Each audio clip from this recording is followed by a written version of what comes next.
இந்திய அரசியல் தலைவர் வாழ்க! எழுச்சி தமிழர்!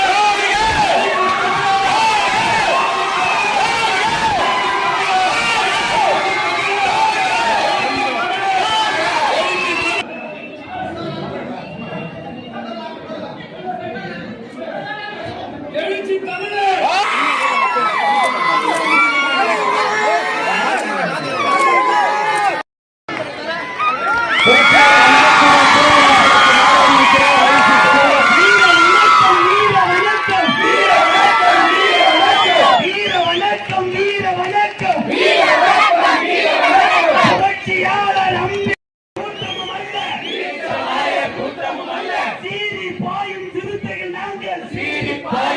மைய மாவட்டத்தில் வருது இந்த ஊரும்.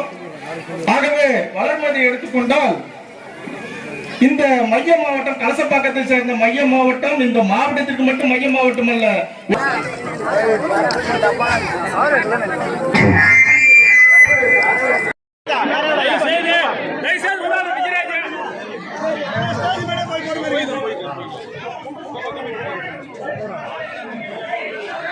எழுச்சி தமிழர் செந்தமிழ் காவலர் வாழும் அம்பேத்கர் எழுச்சி தமிழர் அவர்கள்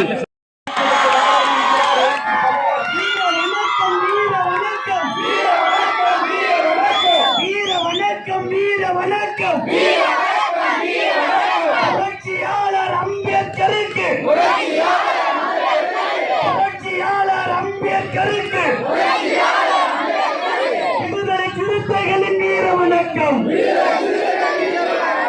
இப்போது நாங்கள் நாடுகள் அல்ல,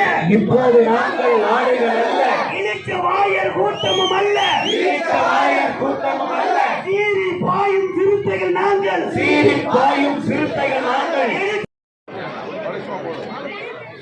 பகவான் திருவுருவ புத்தர் அவர்களுடைய திருவுருவ சிலைக்கு நமது தலைவர் எழுச்சி தமிழர் அவர்கள்,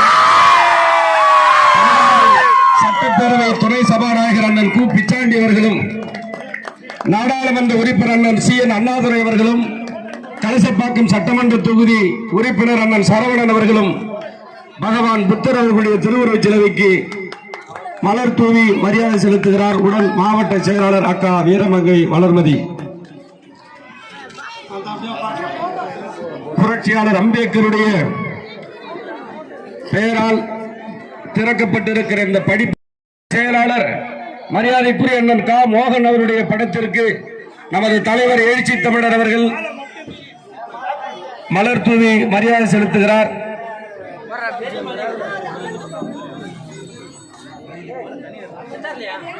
எழுச்சி தமிழர் அவர்களுக்கு கிராமத்தின் சார்பில் மாவட்ட செயலாளர் வீரமங்கை வளர்மதி அவர்களின் தலைமையிலே இந்த கிராமத்தைச் சேர்ந்த இளைஞர்கள் தலைவர் அவர்களுக்கு மாலை அணிவித்து மரியாதை செலுத்துகிறார். அரசியல் பாதையிலே இடையூறாக எத்தனை தடைகற்கள் வந்தாலும் அதை படிக்கற்களாக மாற்றி பவனி வருவார்கள். ஆகவே வளர்மதிக்கு வாழ்த்துக்களை கூறி வரவேற்புரை ஆற்ற அழைக்கிறேன். நன்றி, வணக்கம். அவர்களே, சம்பத் அவர்களே, நாங்கள் அச்சடித்து கொடுக்கும் காலங்களும் நேரங்களும் குறுகிய காலம் என்பதால் மருத்துவ மாணவர் அணி தலைவர் மாநிலத்தில் கேட்டுக்கொண்டு நேரங்களும் காலங்களும் இல்லை என்பதால் ஆர்ப்பாட்டத்தை முடித்துக் கொண்டு அதே நேரத்தில் மதியத்தோடு நாங்கள் அங்கு சென்று இரவு தலைவரிடம் இந்த தேதியை கன்ஃபார்ம் செய்து கொண்டு இரவு 12 மணிக்கு வந்து நேற்று தான் நாங்கள் இந்த அச்ச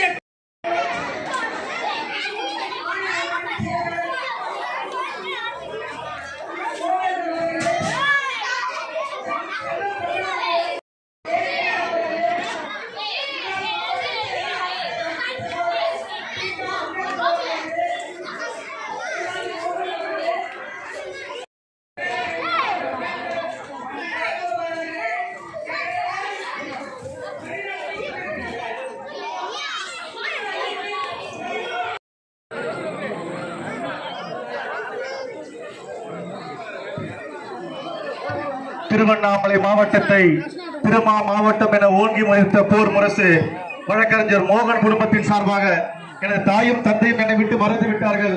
ஆனால் எனது நிதியும் 2 ஆளுநர்களின் புத்தகங்களை கொண்டு வந்திருக்கிறேன். விழாவுக்கான காத்திருப்பு என்ற உலகத்தை எனது தாய் சிறத்தை எங்களது வீரமங்கை அக்கா அவர்களிடம் வழங்குமாறு அன்புடன் கேட்டுக்கொள்கிறேன்.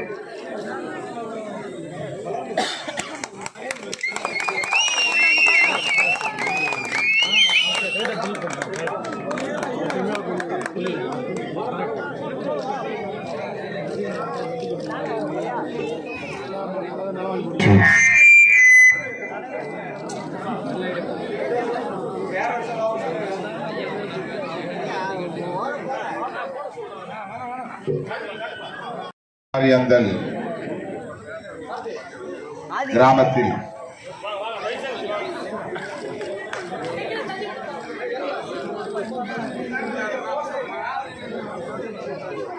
நடைபெற்றுக் கொண்டிருக்கிற புரட்சியாளர் அம்பேத்கர் நூலகம் மற்றும் படிப்பகம் சிறப்பு விழாவை தலைமையேற்று நெறிப்படுத்திக் கொண்டிருக்கிற இளங்கவி கா இளங்கோவன் அவர்களே, என் உயிரின் உயிரான விடுதலை சிறுத்தைகளே, உங்கள் அனைவருக்கும் என்னுடைய பணிவார்ந்த வணக்கத்தை தெரிவித்துக் கொள்கிறேன். 4 மணிக்கே தொடங்கி இருக்க வேண்டும். தவிர்க்க முடியாத சூழலில் சற்று காலம் தாழ்ந்து தொடங்க நேர்ந்தது. அனைவரும் பொறுத்தருட வேண்டுகிறேன். பல்வேறு பணிச்சுமைகளுக்கு இடையிலே நம்முடைய அழைப்பை ஏற்று நம்முடைய சட்டப்பேரவையின் துணைத் தலைவர் முன்னாள் அமைச்சர் அண்ணன் கு பிச்சாண்டி அவர்களும் நம்முடைய நாடாளுமன்ற உறுப்பினர் சட்டமன்ற உறுப்பினர் ஆகியோரும் இங்கே வருகை தந்திருக்கிறார்கள். அவர்கள் வருகை தந்து இந்த நிகழ்வை சிறப்பித்ததற்காக முதலில் அவர்களுக்கு அது நெஞ்சார்ந்த நன்றியை உரித்தாக்குகிறேன். வளர்மதி அவர்களுக்கு ஒரு வேண்டுகோள்.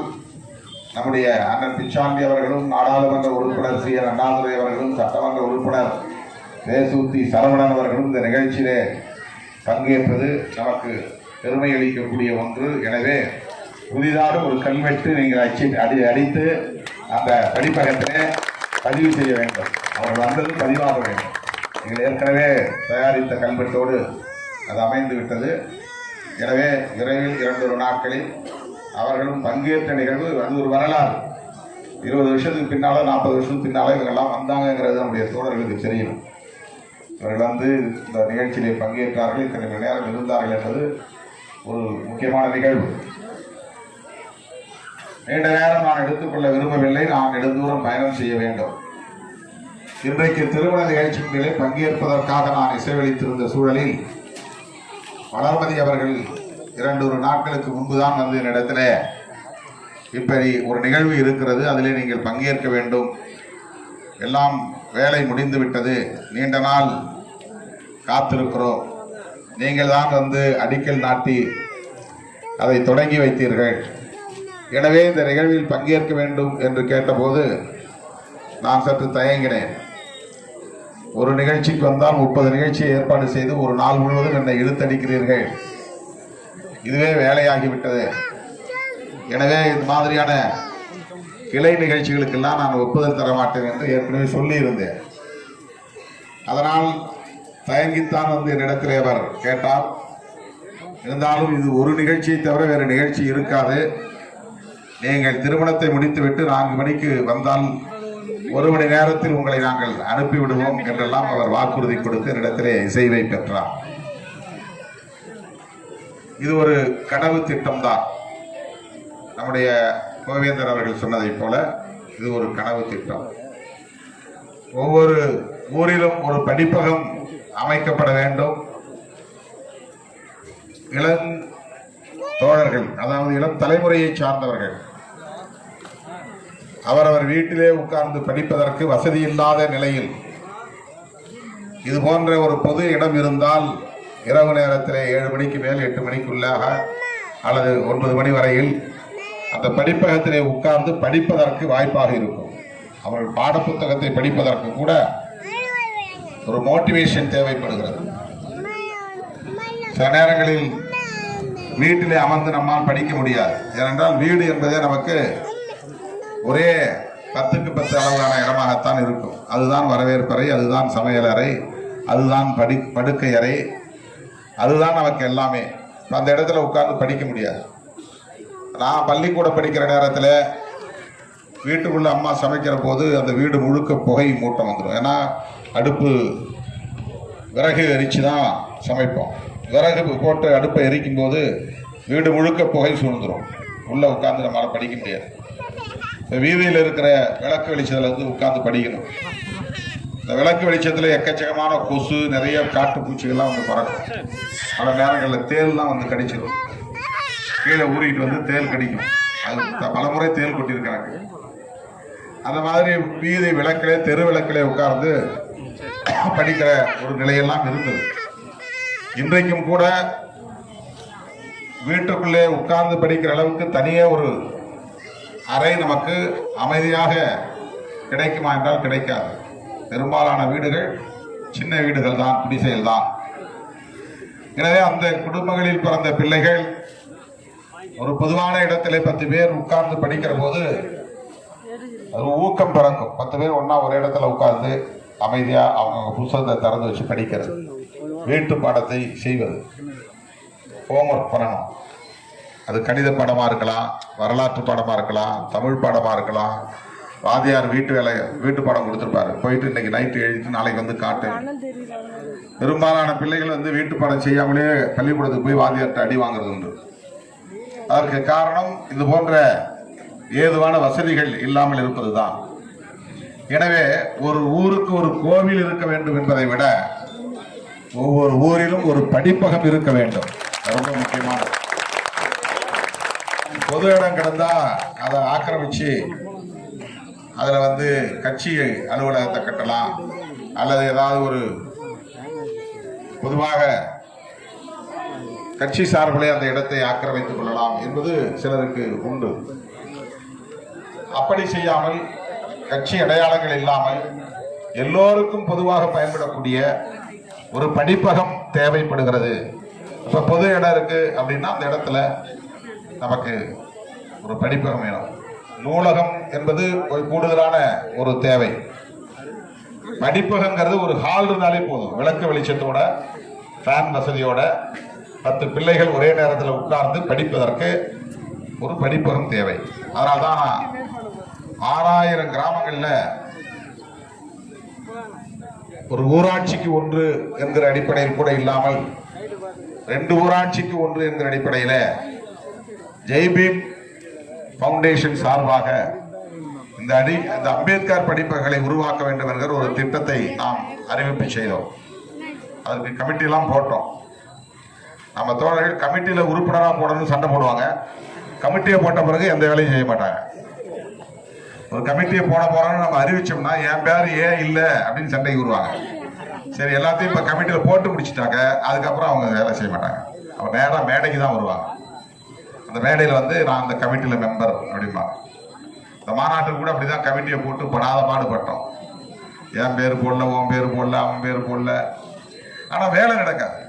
அந்த மாதிரி தான் இப்போ இந்த படிப்பகமும் ஒரு தேக்க நிலையில் இருக்கிறது.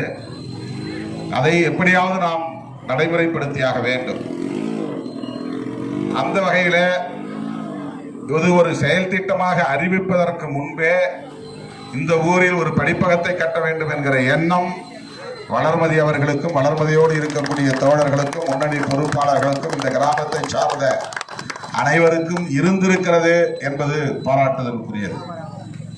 அந்த வகையில இன்றைக்கு வெறும் ஷெட்டு போட்டு இதுதான் படிப்பகம்னு காட்டாம, ஒரு கூரையை போட்டு இதுதான் படிப்பகம்னு சொல்லாம, ஒரு நல்ல கான்கிரீட் கட்டிடத்தை கட்டி அதை திறந்து வைக்கக்கூடிய ஒரு வளர்ச்சி மகிழ்ச்சி அளிக்கிறது.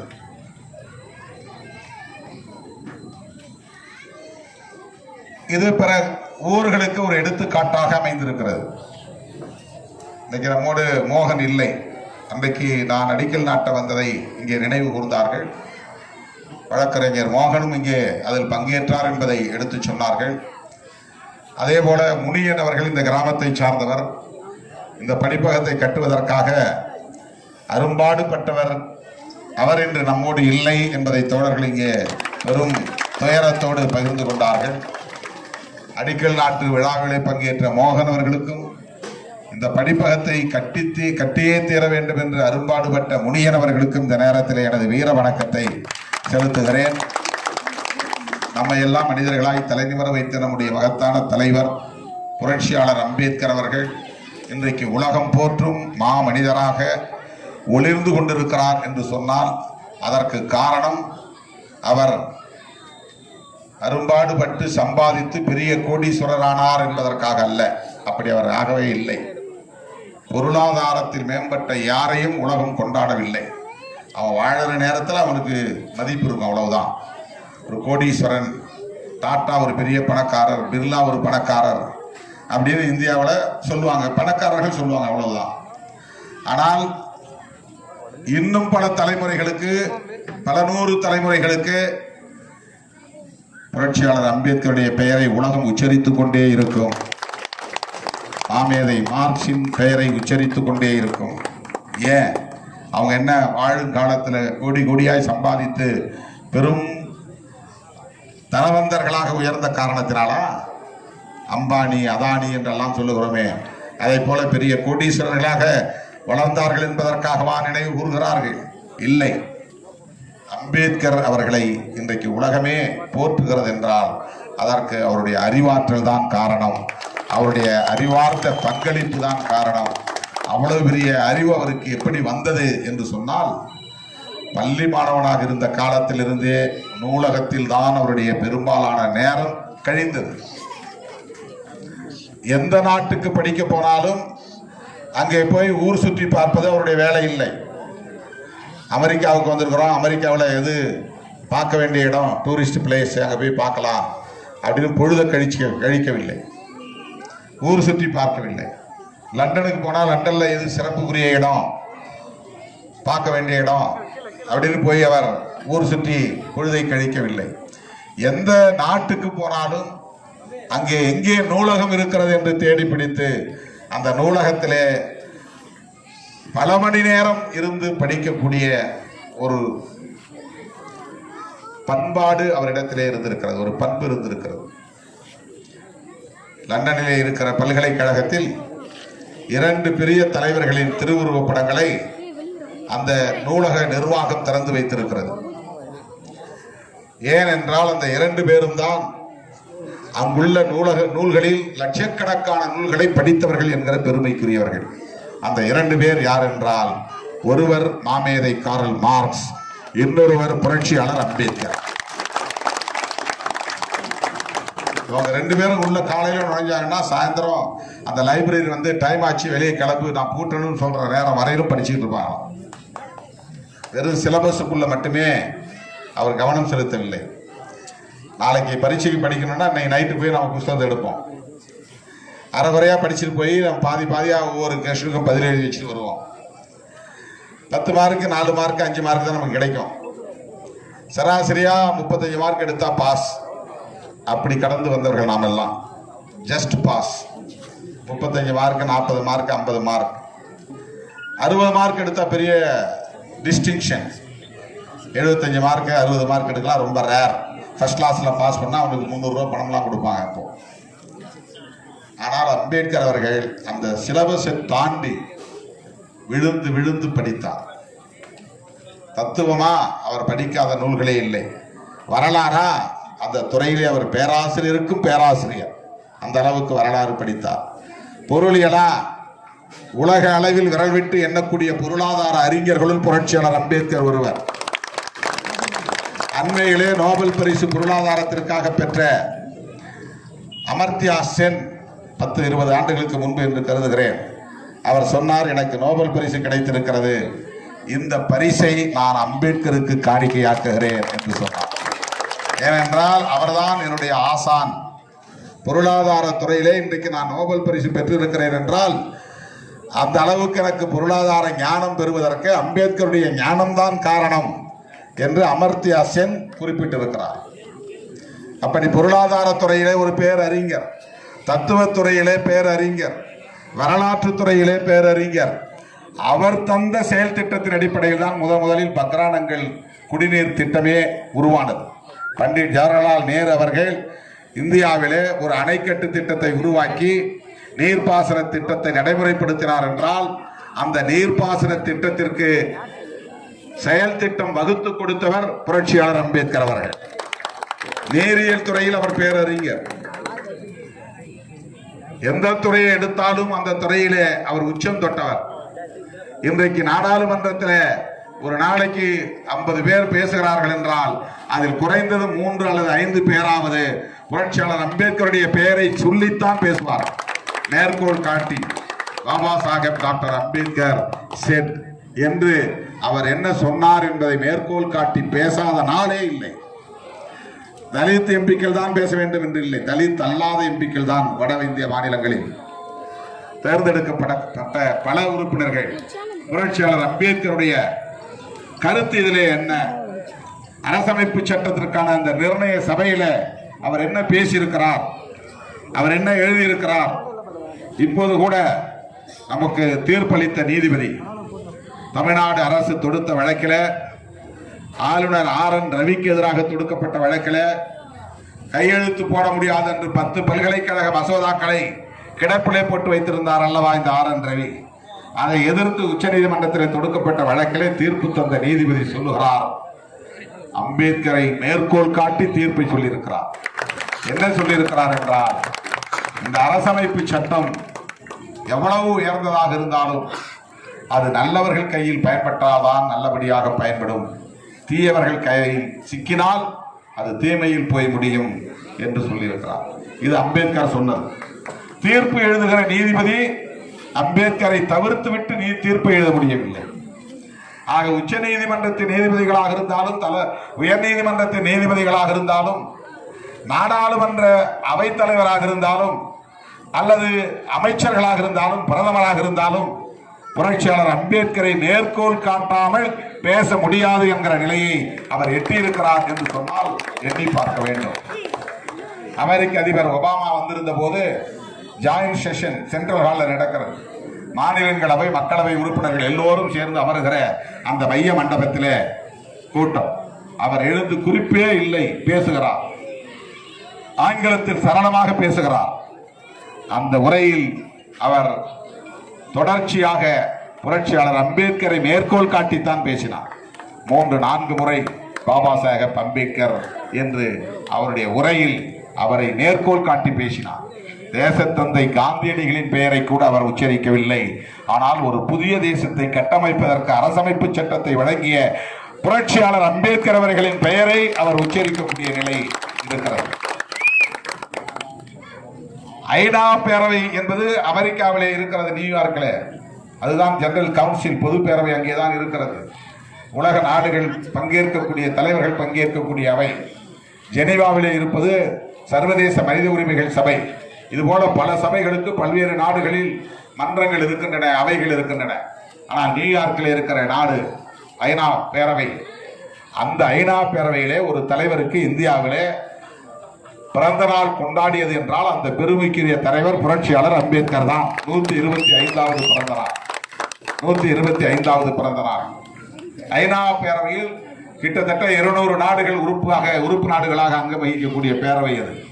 அங்கே இந்தியாவை சார்ந்த ஒரு தலைவர் என்று கொண்டாடவில்லை, உலகம் போற்றும் ஒரு தலைவர் என்கிற அடிப்படையிலே புரட்சியாளர் அம்பேத்கரின் பிறந்த நாளை கொண்டாடினார்கள். இத்தாலியிலே ஒரு பல்கலைக்கழகத்தில் அவருடைய சிலையை திறந்து வைத்திருக்கிறார்கள். ஐரோப்பிய நாடுகளில் பல இடங்களில் அவருடைய சிலைகள் திறந்து வைக்கப்பட்டிருக்கின்றன, படங்கள் திறந்து வைக்கப்பட்டிருக்கின்றன. இன்றைக்கு இந்தியாவிலே ஹைதராபாத்தில் தெலுங்கானா மாநிலத்தில் 125 அடி உயரத்திலே அவருக்கு சிலை நிறுவப்பட்டிருக்கிறது. ஆந்திர பிரதேசத்திலே விஜயவாடாவில் புரட்சியாளர் அம்பேத்கர் அவர்களுக்கு 125 அடி உயரத்தில் சிலை நிறுவப்பட்டிருக்கிறது. தேசத்தந்தை என்று போற்றப்படக்கூடிய காந்தியடிகளுக்கு கூட இவ்வளவு சிறப்பு இல்லை. அவருடைய பேச்சும் எழுத்தும் இந்திய மொழிகள் அனைத்திலும் அவரவர் விருப்பப்படி மொழிபெயர்த்து கொண்டார்கள். ஆனால் ஒரு அரசாங்கமே பொறுப்பெடுத்து ஒரு தலைவரின் பேச்சையும் எழுத்தையும் இந்தியாவில் உள்ள எல்லா மொழிகளிலும் மொழியாக்கம் செய்தார்கள் என்றால் அந்த பெருமைக்குரியவர் புரட்சியாளர் அம்பேத்கர் அவர்கள்தான். எல்லா மொழிகளிலும் அவருடைய பேச்சுக்களும் எழுத்துக்களும் மொழியாக்கம் செய்யப்பட்டிருக்கின்றன. இன்றைக்கு தமிழ்நாடு முதலமைச்சர் தளபதி ஸ்டாலின் அவர்கள் அம்பேத்கரின் ஆக்கங்கள் என்கிற பெயரில் அவருடைய அத்தனை புத்தகங்கள், அவருடைய பேச்சுக்களையும் எழுத்துக்களையும் தமிழ் வளர்ச்சித்துறையின் சார்பில் தமிழ்நாடு அரசு இன்றைக்கு வெளியே கொண்டு வந்திருக்கிறது. இவ்வளவு பெருமையும் புரட்சியாளர் அம்பேத்கருக்கு ஏன் கிடைத்தது, எப்படி கிடைத்தது என்றால், அவர் வெறுமன மேம்போக்காக மேடைகளில் பேசிவிட்டு போனவர் அல்ல. அரசியலுக்காக அவர் தொண்டர்களை பயப்படுத்துவதற்காக எழுதியவர் அல்ல. ஒரு புதிய தேசத்தை கட்டமைப்பதற்காக சிந்தித்தவர், எழுதியவர். உலகமெங்கும் ஒடுக்கப்பட்டு கிடக்கிற அனைவரின் விடுதலைக்காகவும் சிந்தித்தவர். அதற்கெல்லாம் அடிப்படை காரணம் அவர் சிலபஸை தாண்டி போய் படித்ததுதான். எனவே மாணவர்களுக்கு நீங்கள் அப்படி ஒரு ஊக்கத்தை தர வேண்டும். சிலபஸுக்குள்ளே கிடக்காத. சயின்ஸ்னா சயின்ஸ் உங்க சிலபஸை தாண்டி படிக்கணும். பிசிக்ஸ்னா பிசிக்ஸை தாண்டி நீங்க படிக்கணும், சிலபஸை தாண்டி. கல்வியை அதை ஒரு வேட்கையோடு படிக்க வேண்டும், வெறியோடு படிக்க வேண்டும், இரவு பகலாக படிக்க வேண்டும், படிக்கிற பழக்கத்தை ஊக்கப்படுத்த வேண்டும். எல்லாம் ஒரு பழக்கத்தின் அடிப்படையில் தான் வளரும். எப்படி படிக்க வேண்டும் என்பதே ஒரு கலை. சும்மா படிச்சாக்க தூக்கம் வந்துடும், போர் அடிக்கும், புத்தகம் மூடிட்டு போய் படுத்துருவோம். படிப்பில் அப்படி ஒரு ஆர்வத்தை உருவாக்க வேண்டும். அதற்கு ஒவ்வொரு ஊரிலும் ஒரு படிப்பகத்தை உருவாக்குவோம் என்ற உறுதியை மேற்கொள்ள வேண்டும் என்ற வேண்டுகோளை விடுத்து, இதை வெற்றிகரமாக சாதித்து முடித்த ஒவ்வொருவரின் பெயரையும் என்னால் வாசிக்க முடியாது. வளர்மதி மட்டுமல்ல, ராஜகோபால் மட்டுமல்ல, இந்த கிராமத்தை சார்ந்த தம்பிகள், பரத் முன்னாள் முகாம் செயலாளர் என்ற அந்த தோழர்கள் மட்டுமல்ல, எல்லோரும் கட்சி சார்பற்று ஒத்துழைப்பு நல்கியதால் தான் இதை கட்ட முடிந்திருக்கிறது. இன்னும் கூடுதலாக நீங்கள் ஒற்றுமையாக இருந்திருந்தால் இதை கட்டி முடிக்கிறதுக்கு 3 மாசம் போதும். ஆனால் இது வருஷக்கணக்கில் நீண்டு போயிருக்கு. வருஷக்கணக்கில் நின்று போயிருக்குன்னா நிறைய இடர்பாடுகள் இருந்திருக்குன்னு அர்த்தம். ஒற்றுமை இல்லாமல் போராடிக்கொண்டே இருந்திருக்கிறீர்கள் என்று பொருள். ஒரு ஊர்ல நினைச்ச உடனே ஒரு கோயில் கட்டி முடிக்கிறீங்கன்னா மக்கள் ஒற்றுமையா இருக்கிறீங்கன்னு அர்த்தம். அடிக்கல் நாட்டிட்டு கோயிலே கட்டாம அப்படியே கிடக்குன்னா உங்களுக்கு ஒற்றுமை இல்லைன்னு அர்த்தம். கோயிலை கட்டிப்பிடிப்பது ஒற்றுமையின் அடையாளம் என்பதை போல ஒரு படிப்பகத்தை கட்டிப்பிடிப்பதும் ஊரின் ஒற்றுமையின் அடையாளம். எனவே ஒவ்வொரு கிராமத்திலும் கோவில் இருக்கிறதோ இல்லையோ, படிப்பகம் இருக்க வேண்டும் என்பதை சொல்லி அனைவரையும் வாழ்த்தி பாராட்டி வாய்ப்புக்கு நன்றி கூறி விடைபெறுகிறேன். நன்றி, வணக்கம். ஊர் பொதுமக்களுக்கும், குறிப்பாக நம்முடைய ஊர் பொதுமக்கள் அனைவருக்கும், ஆட்டோ சங்க உறுப்பினர் அவர்களுக்கும், அரசு உயிர்கள் அவர்களுக்கும், பெண்கள் இந்த அழகிய ஆங்குறதுக்கு பேரறிவாளன் என்று பேசிட்டு வாழ்கிறேன்.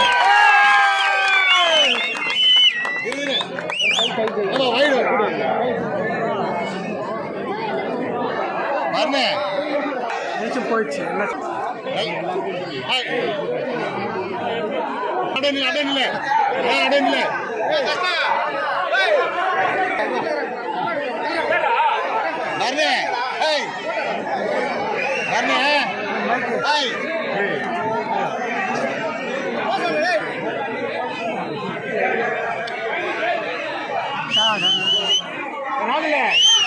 தயாநிதி, பிரியா ஆகியோரின் இந்த அழகிய பெண்களுக்கு நவீன் மதி என்று பெயர் சொல்லுவார்கள்.